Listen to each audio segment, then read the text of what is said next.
LA Knight leaves the WWE. The best and worst of WWE Raw. Charlotte Flair reveals how much WWE paid her. Becky Lynch refuses to appear on Raw until demands are met. AJ Lee's status for Royal Rumble 2026 in Saudi Arabia. John Cena admits you can't wrestle chants affected him. John Cena signing a multi-year ambassador deal with WWE. Cody Rhodes' next undisputed WWE title challenger revealed. Triple H has given up on Jey Uso as a main eventer. Let's dive right in. The best and worst of WWE Raw. This week's episode of Monday Night Raw was the go-home edition of the Red Brand for Saturday night's main event. WWE delivered a blockbuster show from Kansas City, Missouri, where fans witnessed several intriguing things. From the World Tag Team Championship defense to the Vision wreaking havoc, there were plenty of noteworthy moments. The WWE shows have been on fans' radar lately due to the degrading quality and lack of substantial elements. Amid this wave of criticisms, Triple H has managed to give fans an exciting show. The December 8th edition of Monday Night Raw had bittersweet moments, whether it was the resurgence of the Usos or Gunther's wicked promo against John Cena. Number 1, the best. Raquel Rodriguez stepping up for the Women's World title. The Women's World Championship was lacking a credible challenger for quite some time. Although Nikki Bella did feud with Stephanie Vaquer for Survivor Series, fans were not very keen to see this storyline progress following the premium live event. However, tonight, there was a change of air as Raquel Rodriguez stepped up against La Primera. For months, fans were clamoring to see Big Mommy Cool get involved in the main event scene in Raw's women's division. Therefore, her challenging Vaquer for the Women's World Championship was the right call by Triple H. With her towering height and menacing presence,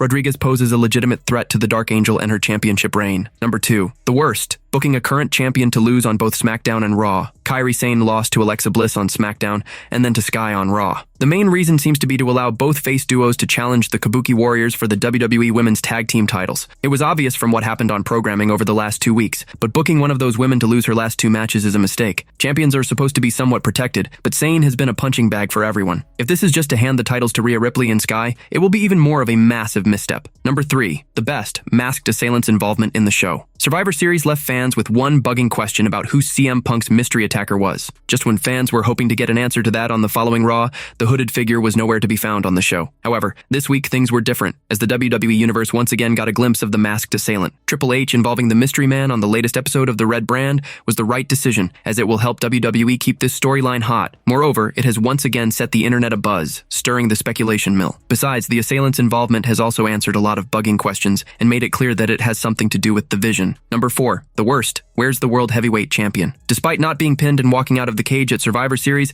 CM Punk has missed the last 2 episodes of Raw after War Games. Braun Breaker received a shot at the World Heavyweight title by virtue of pinning Punk in the match. This week, his absence and the absence of any other heroes on Raw left LA Knight to fall on the sword for the entire babyface roster. Cody Rhodes was in the match, but he is always on SmackDown. It's not like Punk is a part-timer like Roman Reigns or Brock Lesnar. He's the Red Brand's champion. He can still appear even if Breaker is cutting promos on him. Number 5, the best. Reinstating the Usos in the tag team division. One of the biggest things that came out of this week's Raw was the resurgence of the Usos. For months, fans were clamoring to see Jey Uso and Jimmy Uso reunite and get back in the tag team division. Triple H finally pulled the trigger on this. The Usos have officially come together, marking their much-awaited arrival in the tag team division. This was the perfect decision, as there was a dearth of tag teams in Raw's tag team division. Besides, AJ Styles and Dragon Lee were also lacking credible challengers for the World Tag Team Championship. Hence, reviving the Usos and reinstating them in the tag division will once again stir excitement among fans and pave the way for some great feuds.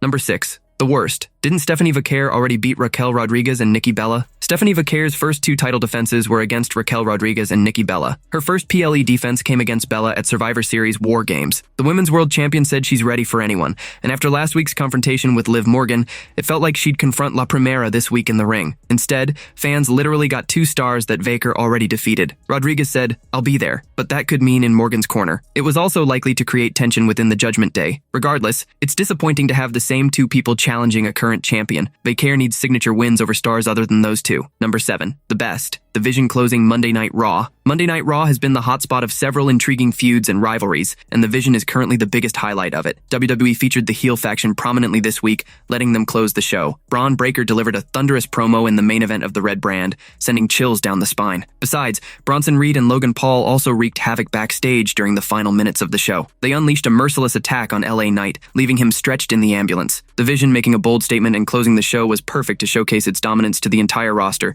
putting everyone on notice. Number 8, the worst. John Cena doesn't appear on the last Raw before his final match. One huge issue with John Cena's retirement tour has been its scheduling. He failed to appear on several important episodes of programming leading up to major title defenses or PLE matches. He didn't show up ahead of his WrestlePalooza match with Brock Lesnar or before he faced Dominic Mysterio at War Games. That trend continued on the go-home Raw before his final match. Whatever the case was, having John Cena show up on the final show before his last official match is a mind-boggling mistake. They could have added one more date instead of worrying about Madison Square Garden or another city. The fact that both he and Punk missed the show was a curious decision from officials. Having a pre-taped sit-down interview after Raw isn't the same as appearing before a live crowd of fans. Charlotte Flair reveals how much WWE paid her. Charlotte Flair revealed how much WWE paid her in a very big moment in her career. The star revealed the exact figure. Speaking on trading secrets, Charlotte Flair discussed several financial decisions she made throughout her career and why she made them. In 2015, Charlotte Flair was called up to the main roster, where she became a top star almost immediately. She was a force to be reckoned with in the middle of a women's division undergoing major upheaval as the women's revolution kicked in and booking changed after decades. With the focus on women's wrestling, she was part of many firsts for the division, alongside Sasha Banks, now known as Mercedes Moné. Bayley, Alexa Bliss, and Becky Lynch all had a huge impact as well. Now, she has revealed that in her first paycheck when she got to the main roster, the star received $13,000. It's not revealed for which period of time this paycheck was, whether it was for a couple of weeks or a month, but she did say what she did with it. She revealed that she gave it to her financial planner. The star said that since then, she had still been doing the same thing, and that her policy had not changed. My first paycheck from the main roster, which was in 2015, I gave it to my financial planner. The first check. I think it was $13,000. Since then, same woman always. The star has also spoken about retiring after reaching a certain FU goal she has set, so she can choose what to do with her career. It remains to be seen what she decides ultimately. Becky Lynch refuses to appear on Raw until demands are met. Former Women's IC champion Becky Lynch was nowhere to be seen on this week's episode of WWE Raw and has now issued a serious and angry statement. The man lashed out at Maxine Dupree for not appearing on the Monday Night Show despite being the reigning IC champion. In one of the most shocking upset losses in recent WWE memory, Dupree defeated Lynch to win the gold a few weeks back, thanks in part to AJ Lee's interference. Becky Lynch has registered her protest over the nature of her loss multiple times since then by calling out the company and Raw GM Adam Pearce. In a scathing new tweet, the man targeted Maxine Dupree for not showing up on Raw. Lynch also mentioned how, unlike Dupree, she was a fighting champion and did not hesitate to accept open challenges if someone wanted a shot at her gold. Where is your fake IC champion? Does she even work here? I was offering title matches each and every week, it's true. It was well known backstage that you could ask me for a title match and I would gladly accept. Unlike some people, I did not need to advertise my open challenges. Most people were too busy enjoying catering. Great potatoes, my compliments to the chef, tweeted Lynch. While Lynch might have suffered back-to-back setbacks in WWE, first being her women's IC title loss, and second her team losing the War Games match at Survivor Series 2025, she still has plenty to celebrate. Becky Lynch is gearing up for her appearance in the upcoming season of Star Trek Starfleet Academy. Her first look from the series has already gone viral, and fans are looking forward to seeing her spread her wings into Hollywood. Lynch has been vocal about her interest in pursuing acting, and it remains to be seen whether the Star Trek role marks the beginning of a new chapter in her entertainment career. The former Intercontinental Women's Champion said she's officially boycotting WWE's flagship show until what she calls a conspiracy surrounding her recent title loss is addressed. Lynch claims she's retained legal counsel and won't return until her demands are met. The former Intercontinental Women's Champion said she's officially boycotting WWE's flagship show until what she calls a conspiracy surrounding her recent title loss is addressed. Lynch claims she's retained legal counsel and won't return until her demands are met. I'm not showing up on Raw until this is sorted, Lynch said bluntly. I refuse to. I deserve respect. I deserve admiration. I deserve everything because I'm the greatest female wrestler of all time. AJ Lee's status for Royal Rumble 2026 in Saudi Arabia. The 2026 Women's Royal Rumble match just got a massive addition. AJ Lee is expected to compete in the match. WrestleVotes confirmed during a live Q&A that AJ Lee will be one of the 30 superstars competing at the January 31st Premium Live event in Riyadh, Saudi Arabia. AJ Lee is in the Rumble. She's part of the roster now and they need 30 superstars. So yeah, she's in the Rumble. AJ Lee was last seen at the Survivor Series War Games 2025 Premium Live event where she competed in the brutal War Games match and ended up helping her team pick up the win after tapping out Becky Lynch. That finish and that moment made it clear WWE has big plans for AJ heading into the Royal Rumble. This comes after WWE dropped the official Rumble poster, which already includes massive stars like Becky Lynch, Liv Morgan, Tiffany Stratton, Maxine Dupree, and Stephanie Baker, setting the stage for a massive women's match. As previously reported by Wrestling Observer, WWE is currently planning just 4 matches total for the event, 2 Rumble matches and 2 title bouts that have yet to be finalized. But with AJ Lee expected to be back in the mix, the Women's Royal Rumble will definitely become a must-see match. John Cena admits "you can't wrestle" chants affected him. John Cena just got real about the one thing fans never let him forget, the "you can't wrestle" chants. Instead of brushing them off, he admits those 3 words followed him through his career and forced him to evolve inside the ring. In a sit-down with Tom Rinaldi, Cena opened up about how that fan criticism stuck with him, especially during a time when he was dominating WWE with a simple formula. Yeah, man, the audience. Their feedback, and the cool thing is, you don't have to fish around to pull this out of me. The "you can't wrestle" chants, because I would do the same 5 moves every night and win all the time. Cena said he understood where the crowd was coming from. While other performers were putting on great matches, he was booked to win consistently, using his 5 moves of doom. What I hear from the audience is, I'm seeing other performers doing these fantastic things, and then at the end of the night, I see you doing 5 moves and winning, because I'm in the through line of a story, setting up a dynasty. So if it ain't your guy, dynasties are tough. The criticism didn't go in one ear and out the other. Instead, Cena took action by going back to wrestling school halfway through his career. I went back to wrestling school halfway through my career. Went to newer performers and I was like, what do you think I'll be good at? Can you teach me some stuff? Despite being on top of the company, Cena turned to the incoming generation for help. He credited wrestlers like Sami Zayn, Kevin Owens, and AJ Styles for being the ones who helped him break out of his routine and try new things. When I was at the top, I did this. Teach me some stuff. What can I do better? How can I make you look great? That's always my lead. And what can you teach me? Rather than fire back at fans, John Cena stayed focused on improving and kept it humble. He wanted to be better and become his authentic self. I know the audience will continue to lean in until they get you, but it didn't get me. Like, I didn't come back and be like, what do they know? I can wrestle. No, I'll try to be better and not make it be a hard reset. I'll try to be better and be my authentic self. John Cena didn't deny the criticism. He lived it, heard it loud, and responded by grinding even harder. At a time when most top stars would just ride the wave, he hit reset mid-career to get better, for himself and for the fans. That's not just hustle, loyalty, and respect. That's growth. Did the "you can't wrestle" chants ever reflect your opinion of John Cena? And does knowing he went back to training change how you see him now? Drop a comment and let us know. We want to hear your take. John Cena signing a multi-year ambassador deal with WWE. John Cena's final match is locked in for December 13th in Washington, D.C. against Gunther, but just because he's stepping away from in-ring action doesn't mean he's leaving WWE. Speaking with Tom Rinaldi,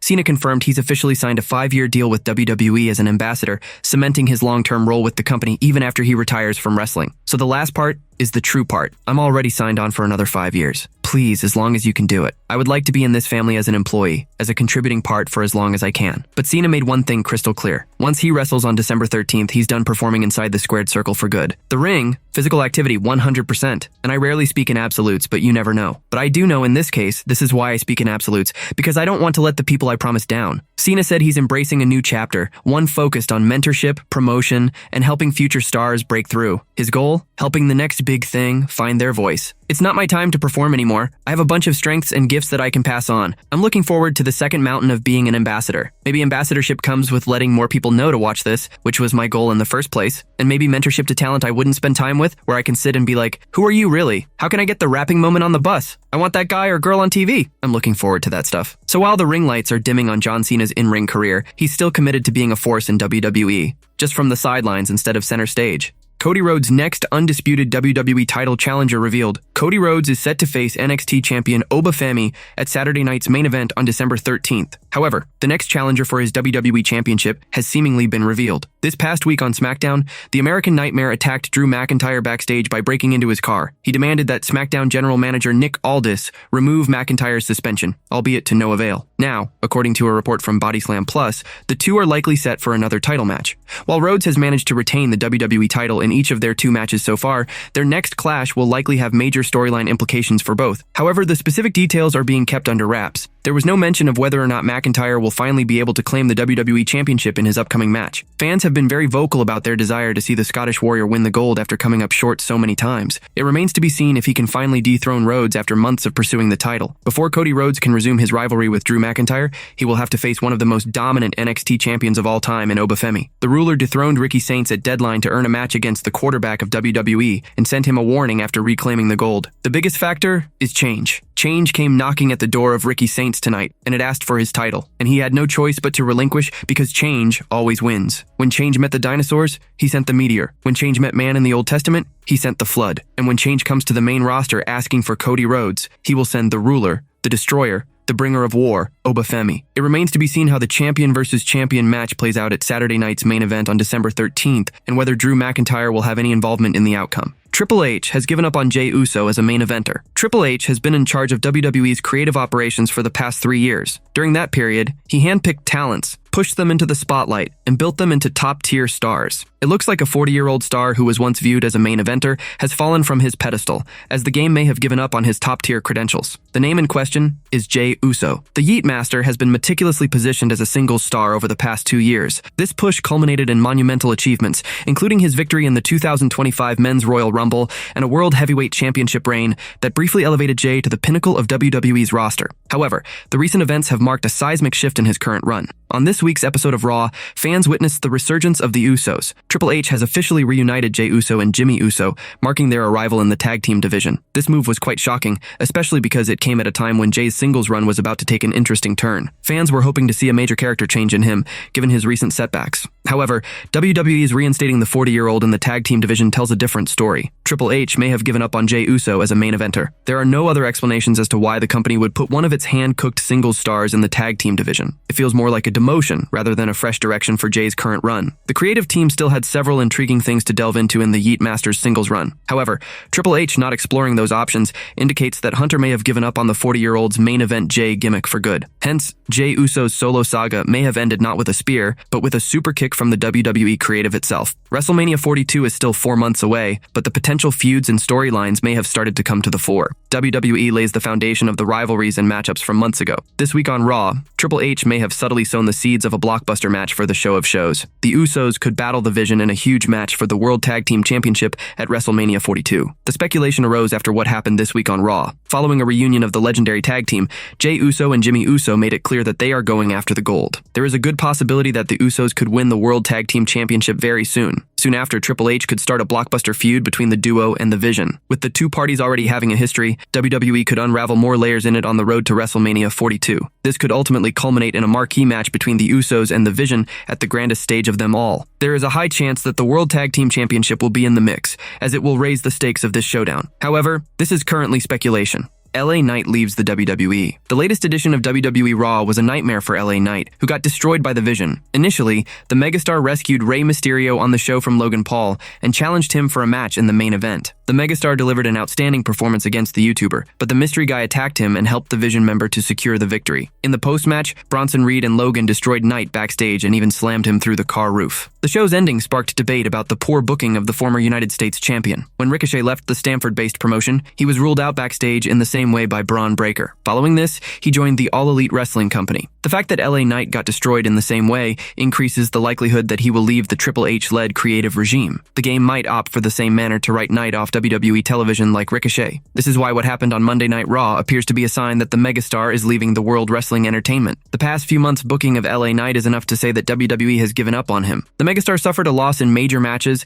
and even failed in the Last Time Is Now tournament. The poor booking and lack of fresh direction in the sports entertainment juggernaut prove that the company has given up on him. This seems like another sign that he is leaving the Triple H-led promotion soon. A few weeks back, LA Knight made his entrance on Monday Night Raw, where he took the sign from a fan demanding, "We want LA Knight, not Jey Uso." Even the megastar showcased the sign in the camera. Superstars rarely use such a signboard or highlight it, but Knight doing so seemingly hints that he is unhappy with his booking in World Wrestling Entertainment. So here are some potential signs that Knight is leaving WWE. As of now, there is no update on why he was seemingly ruled out on Monday Night Raw, but the upcoming days might bring major news.